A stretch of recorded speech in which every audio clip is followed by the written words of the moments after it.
Brian probably has made them the Golden State Warriors, and we're the significant underdogs when I'm listening to the MLB network. So it's the kind of switched on them. So I would anticipate that, like he said early in the year, that he didn't know how the Red Sox would lose a game. I think it'd be the same. I don't know how they'll lose a game right now.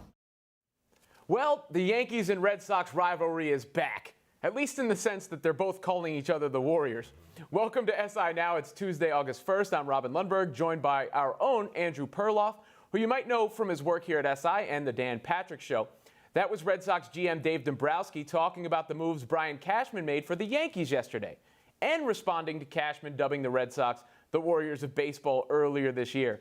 Andrew, I've often called the Yankees the engine that drives baseball. Would it be such a bad thing if they were the Warriors? Oh, it'd be the best thing for baseball. I mean, this is like a flashback to 2000. The Yankees are good and home runs are up. That's when baseball was peaking. I know there was a little help from outside influences like steroids, but this is what baseball needs. They need the Yankees. Home runs helps too, but it's amazing how you think of the sport's national prominence. There's only one team that really makes a difference. You know, I'm on a national radio show, and it's hard for us to get into baseball. It's been a local sport, but Yankees transcend the local. Yeah, it also makes it hard to argue that the Warriors are bad for the NBA when they keep getting brought up in every conversation. And all of this got us to thinking about which teams across sports are the most Warriors-like. We're each going to give you our top 5 on that. Andrew, who you got? Okay, I think I understood this list right. Who is the most Golden State Warriors-like team? To me, it's the Golden State Warriors. Wait. These are supposed to be teams that are like the Warriors, not actually the Warriors. Well, the Warriors are a lot like the Warriors in the sense that they've just got this Golden State Warriors thing about them. They are the Warriors. They are the Warriors, but also they really define what we're talking about here. So I'm going to keep them at number 1. They're a great team, but they're more than just a great team. They sort of transcend the talent of their parts. They play as a team. They do everything right. They're likable. They're championship level. They're the Warriors of the NBA. Can't argue with that. Okay. Number 2, New England Patriots. I think you can't question Bill Belichick's success. But what I like about the Patriots, too, is everyone's trying to copy them now. You saw the Panthers drafted running backs who can catch the ball because they want to be like the Patriots. And you hear the Steelers are devising an offseason plan to stop the Patriots. Much like the Warriors in the NBA, it's all about the Patriots. And I think that helps ratings, too. Everyone wants to see the New England Patriots this year. Will they go 19-0? It's really, I think it's the most buzz of any topic in the NFL right now is the New England Patriots. Number 3, Alabama football. Now, I know about the 4 titles, but there's also that sense that they're always going to be there, right? You know, it's how do I measure up against Alabama? Other teams are making moves in the spring, trying to adjust their defense and offense to battle Nick Saban and the Tide. So that's kind of what's Warriors like about them. It's not just success. You get this, Robin? It's more just an aura of unbeatability, and Alabama certainly has that. Now, number 4, Dodgers. Okay. They just got here. I mean, they're just good right now. They have a really likable GM and president. You know, they have a great manager who everyone loves. You know, Dave Roberts is like Steve Kerr, and they have a lot of talent. They add Yu Darvish, who's not quite Duran. He's more like Andre Iguodala. And my number 5, and this is a little controversial because they're not there yet. This is maybe wishful thinking. How about the New York Yankees, the original Golden State Warriors? I think the Sonny Gray trade says we're back and we're going to be the Warriors again. So I think they make this list. It's a bit speculative, but I like them. Yeah, I mean, they're the reason we started this conversation, right? I wonder if Draymond Green and Klay Thompson are going to be upset about not being included in that graphic. Here's my list of top 5. UConn women's basketball. Ooh. I mean, they win the championship every year with rare exceptions, including a very recent one. Is it possible they're too good to be on this list? Because at least the Warriors, people can compete with them and they have to fight to win the title. UConn sort of grandfathered out of this because they've just won too much. If they were too good, wouldn't this be the UConn women's of, you know, we'd be doing it with them instead? That's our next list. Who is the UConn's women in sports? Next up, it is the New England Patriots. If you're asking me to bet who is going to win the Super Bowl, every year I will bet the New England Patriots because I don't think they've ever not gotten to at least the second round of the NFL playoffs. They basically start the year with a bye. At number 3, I have Alabama, like you did, the boring version of the Golden State Warriors. Roll Tide, I guess, as they roll over everyone. At number 4, Kentucky basketball. They are the best at acquiring talent, like the Warriors. Yeah, but they don't win. Like the veteran teams win. Kentucky won 1 title with this system. You know, then you get your North Carolinas. So I don't know if they're Warriors-like. I get the talent part, but don't you have to win a title to be on this list? I wanted to be a little clever here. And finally, I have LeBron James. Whatever team he is on, because they've gone to 7 straight finals. He has bested the Warriors, 3 titles in that 7-year span. LeBron qualifies as a one-man dynasty. How can an individual be on this list? Whatever he's team the Warriors. he's on. So it's the Cavs right now. It was the Heat. If he winds up somewhere else, it's that team. See, I was going to put the Cavs on the list, but the whole Kyrie Irving thing got in my head. But LeBron is a safer choice than the Cavs. I kind of agree with that. Yeah, the Cavs feel more like the Knicks this offseason than the Warriors. Of course, as we said before, the reason we're talking about the Yankees is the move at the trade deadline yesterday. To go through all of the ramifications of MLB trades, I talked with SI baseball writer Albert Chen earlier this morning.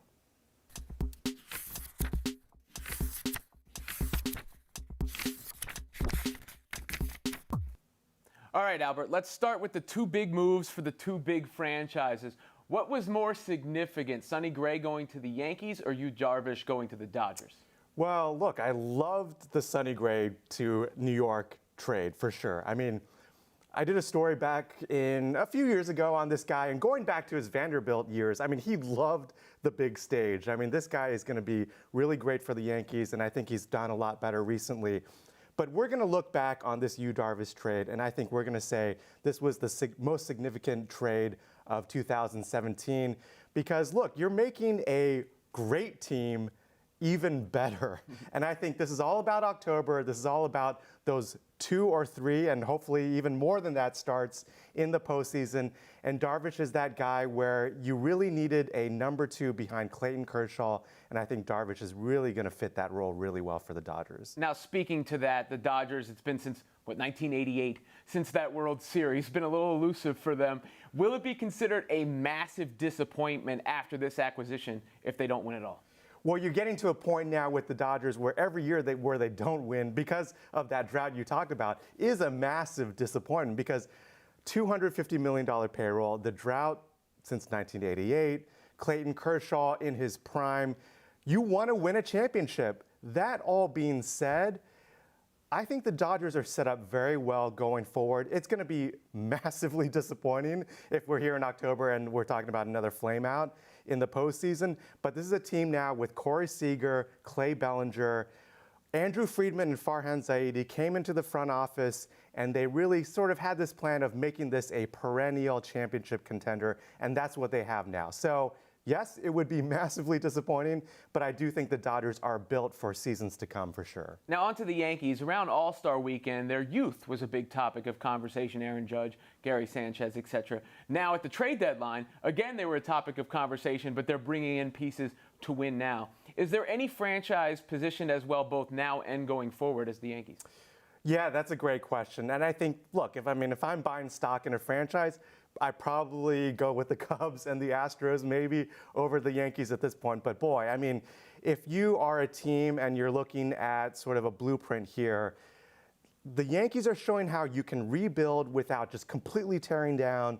A year ago, they were waving the white flag, sent out a few big stars and got some prospects in return. And here we are, and they're a playoff team. And this move to get Sonny Gray is all about October, but Gray is also going to be on this team going forward beyond the postseason. So I think this is everything's falling into place with the Yankees. Judge is hitting home runs again. So the Yankees are positioned very well, and they're right up there with the Cubs and the Astros as teams that are positioned really well for a championship this year, but also years to come. Poor Mets fans. Their run as the team in New York, that was pretty short-lived. Absolutely. And finally, when we're wrapping up the MLB trade deadline, who would you assign as the winners and the losers? Well, for sure, the Dodgers and the Yankees, as we've talked about. I also go to the Nationals, who really, they're a playoff team. They're going to be in the postseason. The bullpen was a big problem for them. So getting Brandon Kinsler and also Sean Doolittle and also Ryan Madsen really sort of addresses a big weakness for them. There are other teams out there that skated on the radar. I think the Diamondbacks made a really nice trade to get J.D. Martinez and secretly sort of are in better position. And the Cubs, I think, did really well as well. For once, they're actually kind of under the radar with their moves. Jose Quintana is a big move for them, and Justin Wilson and Alex Avila as well. What about the losing side?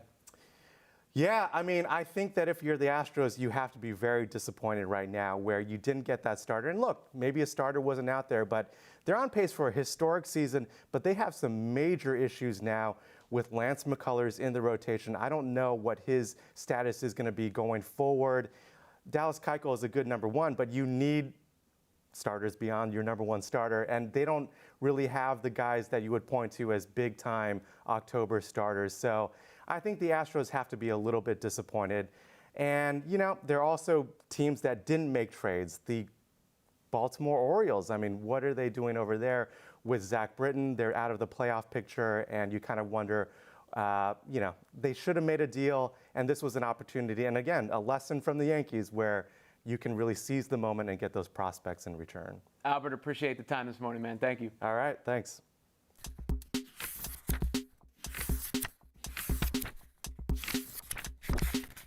I'm sure a topic that always makes Roger Goodell a bit uncomfortable made him even more so yesterday when Jets rookie safety Jamal Adams said this with the commissioner sitting right next to him.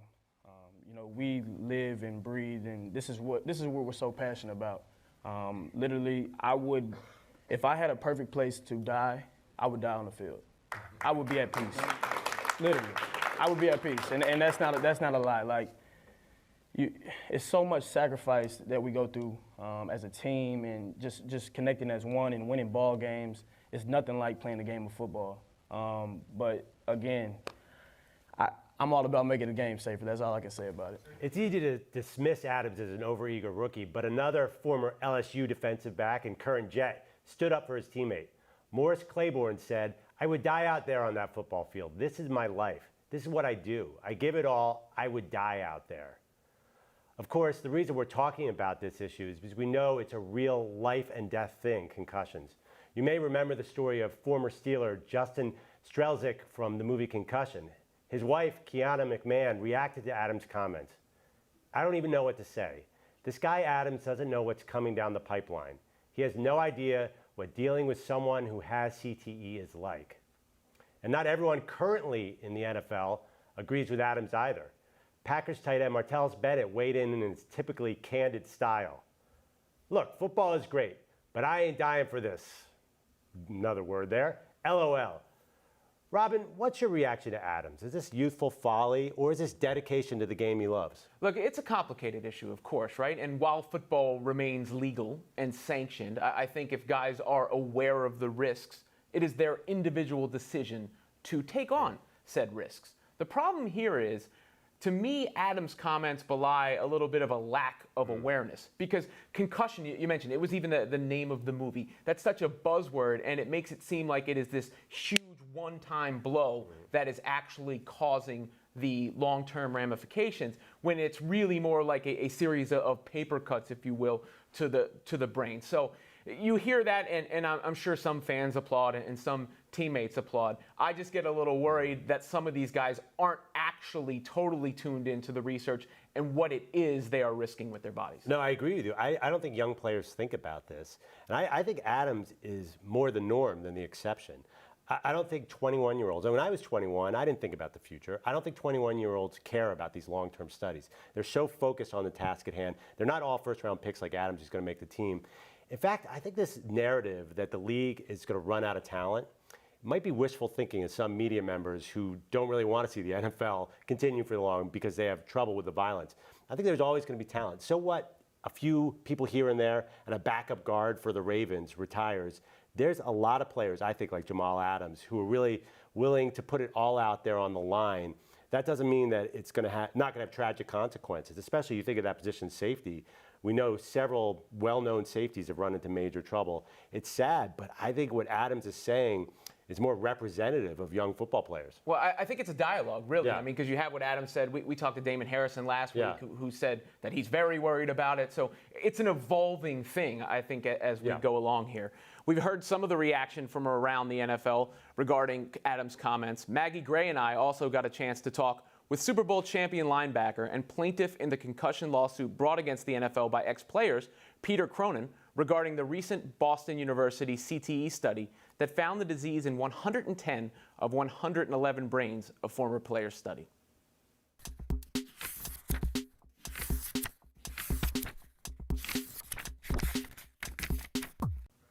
Peter Cronan is a Super Bowl champion who played linebacker in both Washington and Seattle, also went to Boston College. He is a plaintiff in the former NFL player's case against the NFL and has become a concussion awareness advocate. He joins us now from York, Maine, and on vacation, but the numbers that were released in this new CTE study were very alarming. And I'm curious, what area of football do you think will be impacted the most by the release of this study? Just the preliminary findings that came out of this investigation has forced the leagues at every level, in particular the National Football League, to change their practice protocols. So I think they've done some great things in terms of advancing the awareness. They've taken proactive steps to try to protect the athletes, but there is still the issue of the damage done, which is what this whole lawsuit's really about. For those who point to the selective sample size of the study and claim it's not representative of everyone who plays football, what would you say? I think in this particular sample size, you had people who were displaying symptoms of brain disease. So I believe there was a predisposition to the results. So a little skewed, but even if you back in the averages, the numbers are pretty significant that there is a correlation between being an active player in the National Football League and the risk of brain disease. I don't think you can question that. No, and Peter, we know when these types of studies come out, it gets a lot of headlines and a lot of attention. But what do you hope happens next? I think the most important thing about this technology, this whole study, is that technology is chasing this challenge, and the ability to test people on the field in real time, without subjective, non-invasive testing. This would be a blood-based test that would allow you to determine if the brain is generating proteins that are consistent with brain trauma. The huge breakthrough, in the applications global in nature. And we only hope that the technology is working as fast as it possibly can to get some of those protocols in place. What do you say to parents who are either have a child playing high school football or someone who's thinking about high school, having all the knowledge that you do have? What would you say to them? I believe it really comes down to offsetting or weighing the benefits of the game and the lessons that you learn that are lifelong lessons, and what I would consider at that level a mitigated risk associated with any contact sport. Do you have any regrets about playing football yourself? When I get out of bed in the morning, my left knee hurts. That's one. I think if I had to do it over again, I'd do it a little bit differently.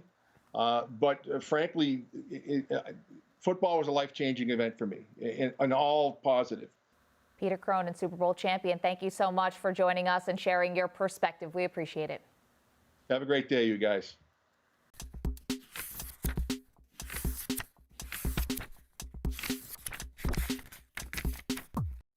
UCF kicker Donald De La Haye has been ruled ineligible by the NCAA after he refused to stop monetizing his YouTube account.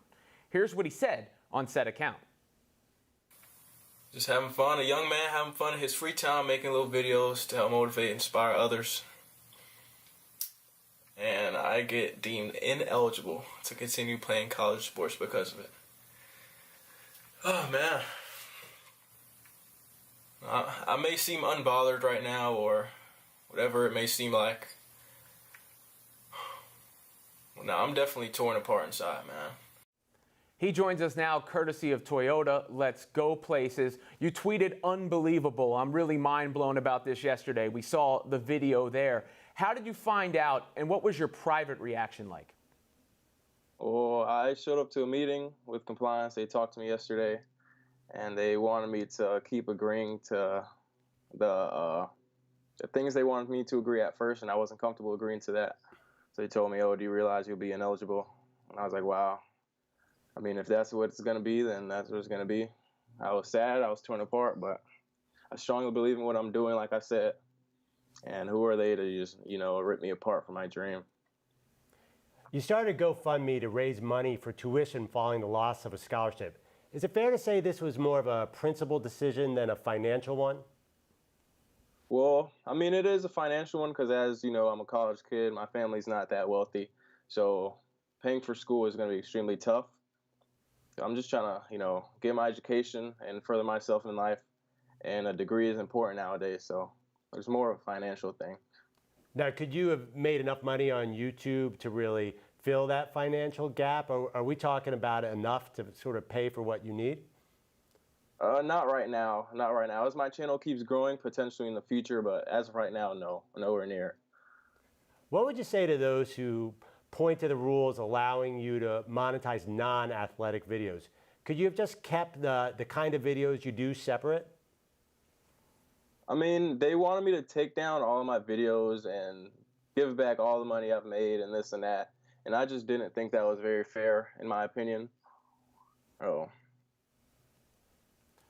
Well, do you have a message you would like to give to the NCAA right here? Oh, a message I'd like to give to the NCAA is to maybe tweak your rules a little bit. I mean, I'm not going to go as far as saying tweak your rules, but look into things. There's many different situations nowadays. It's 2017. I feel like a lot of things could be done to help student athletes really feel like student athletes. And a lot of the things they're doing right now are just unfair.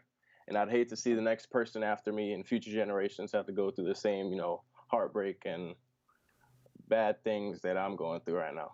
Of course, it's your channel. You're doing this alone. Do you think it would be helpful if there was a bit of a unified front? Do you think at some point we will see a confrontation between NCAA athletes and the NCAA?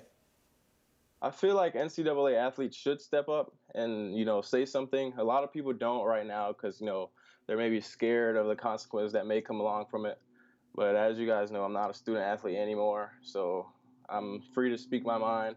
And I feel like a lot of the things they do are unfair. And if people are willing to stand up, man, I have a great platform right now to start a movement, and I'd be willing to, man. Something really needs to be done. Donald, appreciate you joining us. Appreciate your story. Good luck with your account and your tuition going forward. Thank you so much. Thank you so much. Thank you for having me. Wow.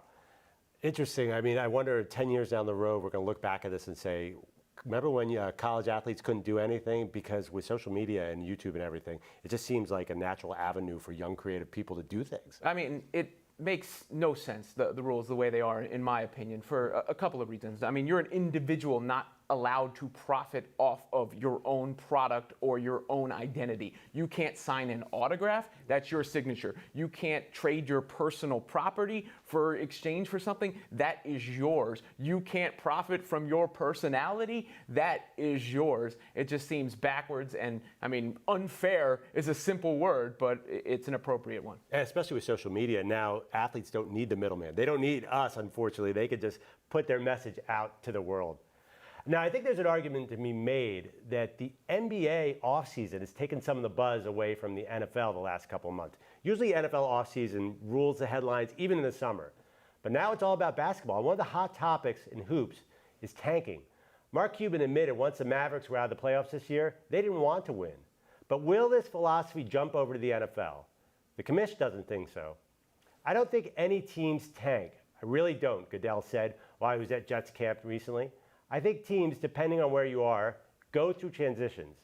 They are looking to sort of say, we need to build more talent here. We'll do it through the draft. Let's let some of our veteran players go and develop some of our younger players. Robin, what do you think? Will NFL teams come to trust their own version of the process? Yeah, I mean, I think they're already doing it a little bit. I mean, the Jets could have done Goodell a favor and given him a heads up who they're thinking about taking with the #1 pick in the draft so he can get the pronunciation right for draft day and all that. But it's a lot harder to tank in the NFL versus the NBA. I don't think players tank, period. So let's be very clear there. Sure. But in the NBA, one player makes a huge difference. In the NFL, there are guys you've never heard of who wind up helping your team when the season comes along, right? There's so many moving parts on the roster. And it's also harder to identify the surefire thing because you can get an all-time great player and put him on the field, and it might not change your fate unless maybe that guy is a quarterback, and we know getting that quarterback tends to be a crapshoot. Well, that's what it's about. It's about the quarterback. I think back to when Eli Manning was a believer rookie and Kurt Warner was there, and the team was pretty decent for the New York Giants. But then they just decided to move to Eli. It made no sense at the time. Kurt Warner was playing pretty well, but it was about the future. So that is a version of tanking. It's got to start with the quarterback. Yeah, and Goodell might not think the Jets are tanking because they probably looked good being that they were practicing against other Jets. Yeah, exactly. Now, if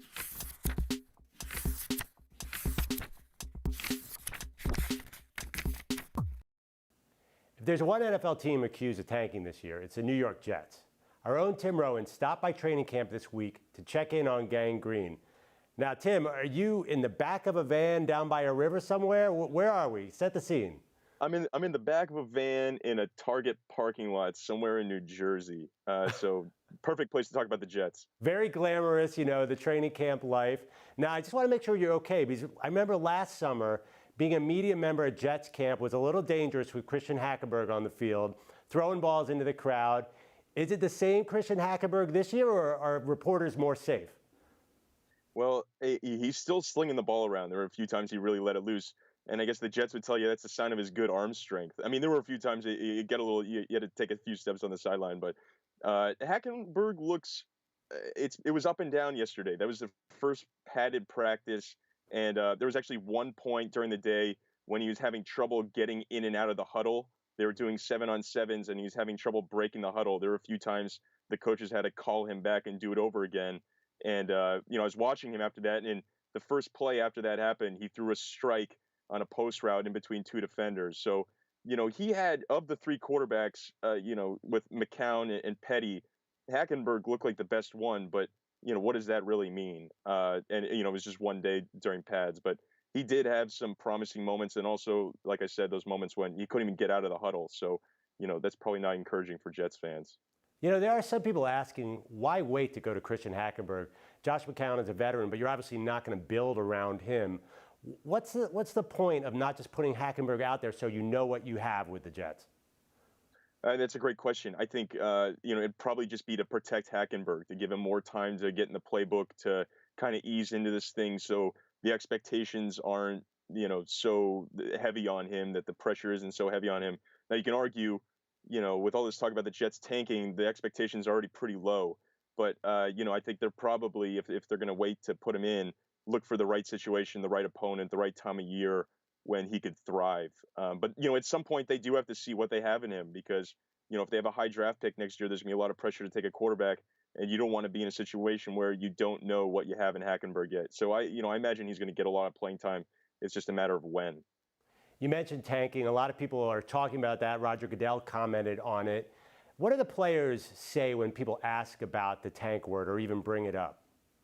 Yeah, I talked to Matt Forte and Sheldon Richardson, two veterans on the team, and they just completely dismissed it. They try to say, they don't listen to it. The pundits don't know what they're talking about, and that's what you expect from the players. The players and the coaches, they have no choice in this. The players aren't tanking. They're fighting for their jobs. They're fighting for pride. They're fighting for the next contract. So they kind of dismissed it as, they don't listen to that talk. But, it's hard not to. They have reporters like us asking them every day, how good is this team going to be? You see reports that, they have the worst roster in the NFL. So the players are trying to shut it out. Forte made the point that, they still have to play the games. And there's always a surprise in the NFL. But their talking point, Coach Todd Bowles, his talking point this offseason, they said, has been, quote, change the culture, which is a neat tagline when you have, a bunch of young players and you're trying to, build something new. So they're trying to spin this in a way that, is positive for Jets fans to kind of look toward the future and maybe pay attention to these young guys, like they're young, the two rookies at the safety position, Jamal Adams and Marcus May, and, whatever other young players they're going to try and tout throughout the year. All right, speaking of Adams, who was in the news too for some of his comments, a lot of people surprised he fell to number 6 at the Jets. Personally, I didn't see why they needed to draft 2 safeties with all the needs on offense, but just how impressive is Adams on the field? Yeah, I mean, Adams looks great. I mean, he looks like a true pro. He was up around the box. He was back. He was moving around. He was calling out plays. The reporters were asking the veteran players on the defense about how he looks, and they all rave about how he's already in the playbook, how he's, calling the plays. And he looks like a natural leader, and he was a leader at LSU. And, this team is devoid of leaders. They got rid of David Harris. They got rid of, Decker and Marshall at the wide receivers. Nick Mangold's gone. Darrelle Revis is gone. It really is a kind of a transition period for the Jets. And Adams seems like the kind of guy, like he's always talking. He's high-fiving guys. He's moving around the field. He looks the part so far. All right, Tim, I'll let you get back to the glamorous life on the road run into that target. Live it up, buddy. Thanks a lot for joining us. Yeah, I need to get some supplies. Hey, All thanks, right. Andrew. Thanks, Tim.